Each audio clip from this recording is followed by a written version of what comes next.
Captain Crush, I feel like shit, man. I'm not sure I could finish this review marathon. Oh, come on, why do I have to? I mean, come on, there's a billion Mega Man review marathons out there. Why do they need mine?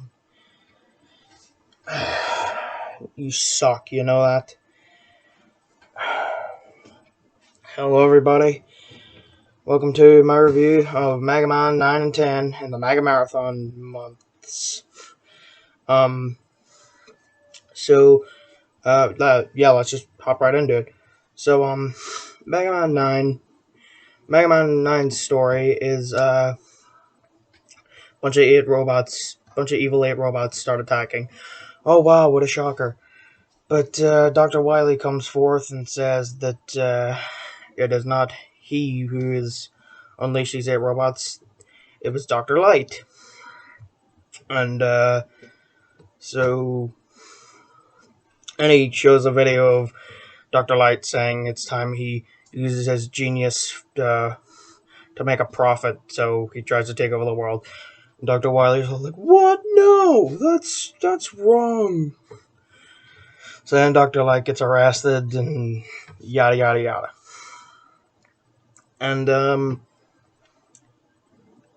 So Mega Man, Otto, and Roll are all like, "Oh, this is bullshit. Like, Dr. Light wouldn't do this." So they set out to destroy the 8 Robot Masters and look for answers. I hear some people complaining about this game's story that, like, the whole twist of it's actually Dr. Wily, not Dr. Light. Oops, did I just say that out loud? As if you couldn't tell. But I've heard some people complain that that's like that the twist is bad, but I actually don't think it's too bad in this game, because it's not like the game really tries to trick you into thinking it's actually Dr. Light who's the bad guy. Like, all the good guys straight up say at the start, there's no way it's Dr. Light. You know it's not Dr. Light. The conflict isn't really so much that, like, Dr. Light has turned evil. It's more like Dr. Wily is trying to take over the world again, but has framed Dr. Light, so now you need to clear his name.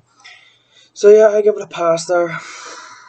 So eventually, when you defeat the 8th Robot Master, you get its memory chip, and it shows Wily talking to them about their expiration dates and how they're soon. Yeah, so apparently in the Mega Man universe, when a robot hits its expiration date, they are to be scrapped. They can choose to be used for parts, spare parts to build new Robot Masters, or they can choose to be put on display in the Robot Museum, like Gutsman. In the Archie comics, all the 6 Robot Masters from the first game got rebuilt into good guys by Dr. Light. And so Gutsman was a good guy again, but eventually he had his expiration date, which is why he was in the Robot Museum in Mega Man 7. He actually talks to one of this game's 8 Robot Masters, Concrete Man, in there, and they talk about their expiration dates and how they're not scared of it. But apparently that was kind of just a show on Concrete Man's part, because, well, Wily convinces him and the other 7 Robot Masters in this game that they should prove that they're still worth the society, and that they're still worth it to him. So because he tricks them, they allow him to upgrade them, and he reprograms them while upgrading them, pretty much readying them for battle. So yeah, it's actually kind of an interesting concept, and I like it. The game doesn't explore it too much, but I hope in future Mega Man games it gets explored. It's an interesting idea, I think. Yeah, so, on to Mega Man 10's plot. The plot in this one is that there's a new robot virus sickness thing. Apparently, Robot Master is getting sick, and Mega Man just is kind of a common thing. Because Roll gets afflicted, and they just kind of. And Dr. Light says something like a robot flu is just something that can happen. Pretty much as a robot disease called Roboenza. And I'm still not entirely sure how it works. Like, so it makes robots all sick, but then it makes them evil? It's weird. Because Roll gets sick, but it's not like she ever tries attacking Dr. Light or Mega Man. So, yeah, whatever. Dr. Light crashes on... Or, no, Dr. Wily crashes on outside Dr. Light's lab, and he says he was in the process of making a cure when one of the robots went berserk and attacked him. And as I said, Roll is sick. So Mega Man pretty much sets off to destroy the 8 main evil robot masters afflicted by Robo-Enza, and hopefully recover Dr. Wily's cure-making device. But while he's setting off, Proto Man teleports in behind him and says he doesn't think he can handle it on his own. So they work together in this game. But anyway, to remember Mega Man and Bass, where you could pick either Mega Man and Bass at the start of the game. It works like that. Proto Man's here. He's playable in 9, but I'll get into that. Or, well, since I finished talking about the stories, let's just get into it now. So, yeah, the gameplay of these games is pretty much the same. Although one thing I can't say I like is that they removed the charge shot and slide from pretty much every Mega Man game past 2. Pretty much they wanted to go for Mega Man 2 nostalgia, so now all Mega Man can do is jump and shoot again. But, like, I don't miss the charge shot, because honestly, to me, a charge shot is something classic Mega Man doesn't have. That always felt more like a Mega Man X thing to me. But the slide is like an essential part of his moveset. It made bosses so much more fun and like interesting. There's like so many bosses in this game where I just think that would be a lot easier to dodge if I just had a slide. Like, there's a lot of really annoying attacks that the bosses have that feel like they were designed with a slide in mind, but Mega Man just doesn't have it anymore, which I don't like. So yeah, pretty much plays like Mega Man 2. It also looks like it, because these games regress to the 8-bit graphics, which I don't have a problem with. The 8-bit graphics look nice, so yeah. As I was saying about Proto Man, in Mega Man 9 he was DLC, or because I'm playing this on the Legacy Collection, he's an unlockable character. Unlockable when you either beat the game or input a cheat code. And, well, actually, this isn't the first time Proto Man's been playable. It was apparently playable in the remake of Mega Man 1, Mega Man Powered Up. And from my understanding, literally every attack he had in that game was just a big-ass fucking charge shot. So, yeah. But they actually gave Proto Man the slide and charge shot. Another thing is they kind of regressed the charge shot back to what it was like in Mega Man 4. Instead of being like a big-ass, like, fucking beam that engulfs, like, every enemy imaginable, it's more like a tiny, like, sort of regular-sized shot. Yeah, it makes you have to aim it more carefully, which I like. I think it still has the power that it did in Mega Man 5, 6, 7, 8, but it just doesn't have the size, which I like. He also has his own new ability, and it's that when Proto Man is midair, he can block projectiles. Yeah, he raises his Proto Shield in front of him whenever he's jumping, so and it can either just straight up nullify or reflect certain projectiles. And it's an addition I really like. It makes him feel like a little more than just having Mega Man's old moveset. And it's a lot better a use of the Proto Shield than how it was used in 7, I'll say that much. Although Proto Man does come with a few negatives, whereas Mega Man can typically have like 3 lemon bullets on screen at a time, Proto Man can only have 2, which can make killing certain enemies Really annoying if you don't want to charge the Buster. He also takes more damage and has he also takes double the damage and has double the knockback. And yeah, it does kind of make Proto Man's game a little harder, but honestly, I like him a lot more than Mega Man. I think his positives far outweigh his negatives in this case. I mean, taking double the damage isn't really a problem when I can avoid it a lot easier with the slide. And kill most enemies a lot quicker with the charge shot. So, yeah. And also for DLC or unlockable characters, Mega Man 10 is Bass. Yeah, he plays pretty much the same as he did in Mega Man Bass, minus the double jump. I like that. It makes him feel a little less OP. He still absolutely shreds, though, and is absolutely the best character out of the three. Although I kind of have a problem with these two unlockable characters, it makes Mega Man feel way worse in comparison. His moveset is just so limited feeling, you know? Because fucking Bass can die shoot in multiple directions. Proto Man can fucking...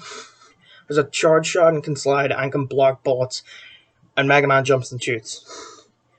I mean, sure, play as him if you want that classic experience, but I mean, Proto Man pretty much offers, a similar experience, just with the abilities that Mega Man had in, 4 and onward.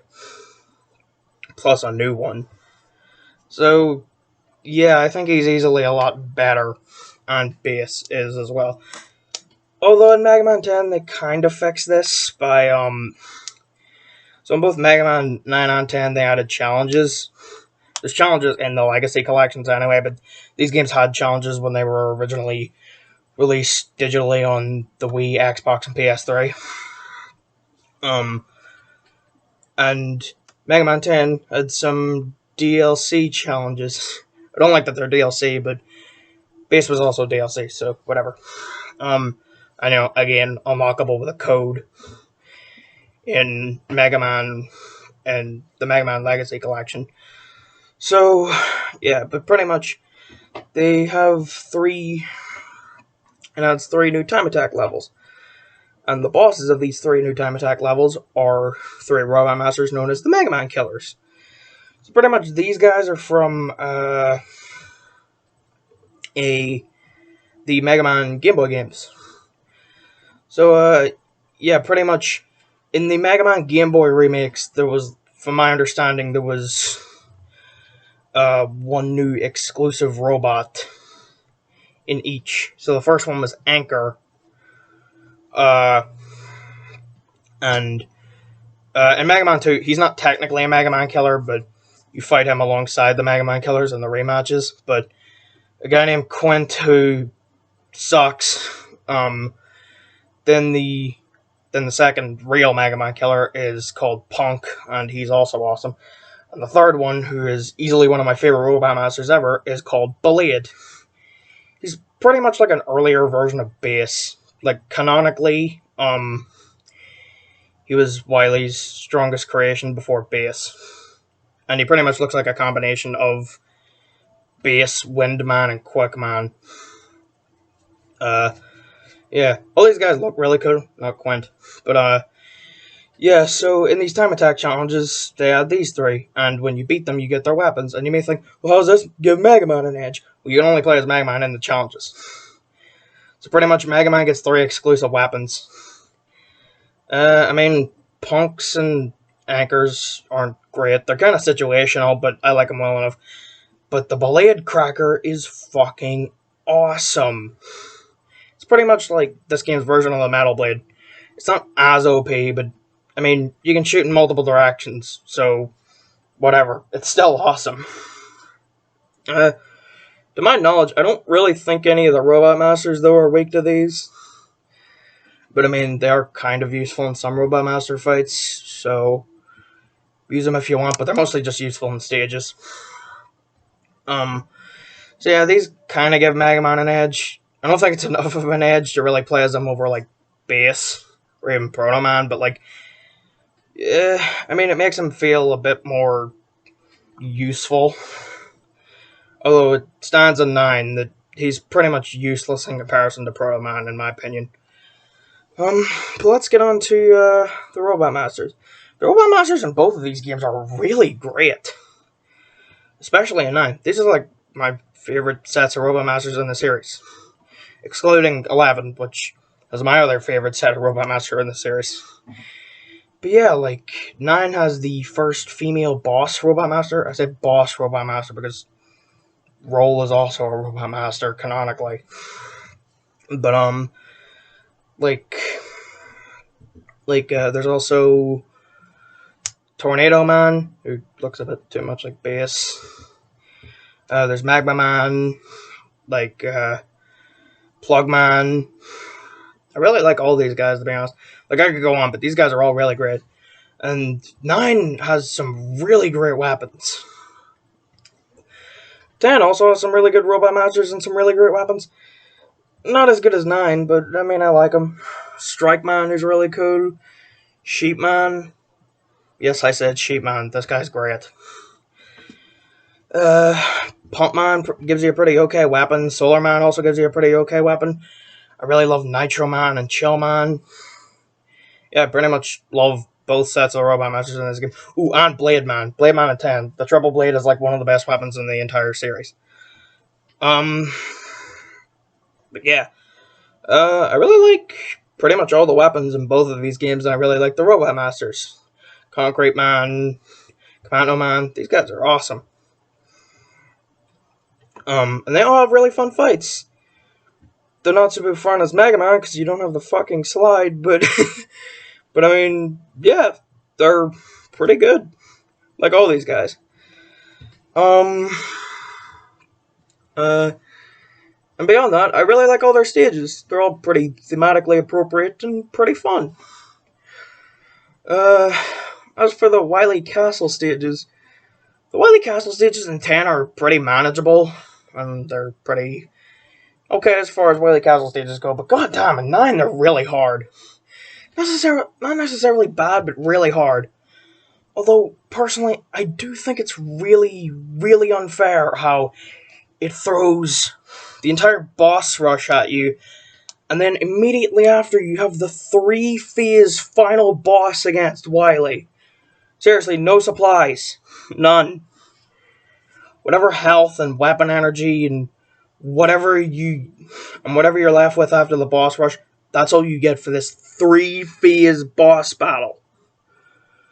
The first time I tried fighting him, I didn't have weapon tanks or energy tanks. I spent them all in the past few Wily stages. So when I got here, I was fucked. So I had to go to Galaxy Man stage, grind for screws forever, buy as much as I could, and then go all the way through Wily's castle again, just to have a shot at this final boss. And it's a pretty fucking difficult castle. But, I mean, aside from that, it is kind of fun still. I mean, actually the castles kind of sum both these games up. 9 is a good bit harder than 10. 9 is probably one of the hardest classic Mega Man games there is, although I really like the difficulty in these games, so I'm pretty okay with that. Yeah, and that kind of sums up how I think these games compare to each other. 9 is a good bit harder and a good bit better than 10. Still both pretty great games, but 9's a little better. Although before I wrap this up, let's talk about presentation real quick. I really like the music in both of these games.